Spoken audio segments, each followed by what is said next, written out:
Hello guys, it's Genevieve Tabili Norman. Guys, nag-aayos pala ako dito sa mga tanim ko. So ano nangyari dyan, Genevieve? Nakalimutan ko. Nag-ayos-ayos ako kasi alam mo naman tayo. Nag-ayos-ayos ako sa mga tanim ko. Ganito, ganyan, ganito, ganyan. Mahilig kasi ako sa tanim, guys. Tingnan nyo. Parang akong scientist dito. Alam nyo ba, guys? Dito tayo mag-focus na lang. Alam nyo ba na dito sa bansang ito, Genevieve, hindi nyo naintindihan. Alam nyo ba na dito sa bansang ito, may hari? Totoo, there is king and queen and the children. Sa bansang ito, parang ito lang naman ang bansa na parang lahat-lahat ng mga scientist,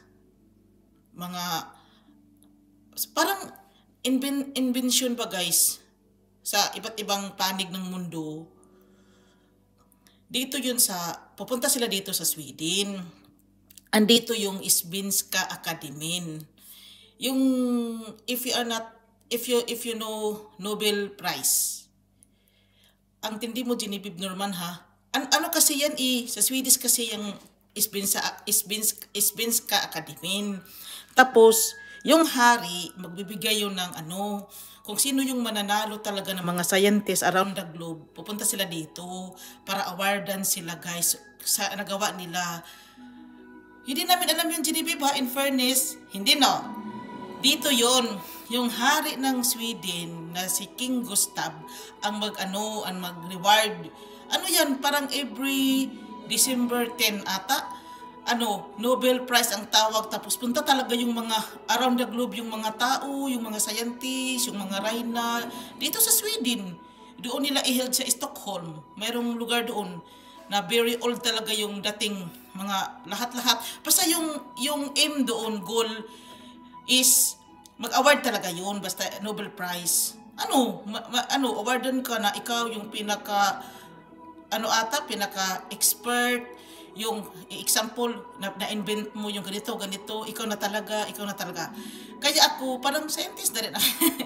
I fan of inventing and trying talaga, guys. Iwan ko ba. Basta dito yun parang mag-award ba sila para who is the best sa mga scientist na yan. Dito yun, doon sa Sweden, doon sa Stockholm. Alam ko yun dahil every December 10, sila, naguluhan kami. But Swedish kasi yun Nag-Swedish kasi sila.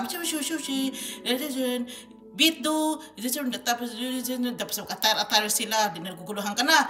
Yun pala yung mag-award pala. Oo, mag-award.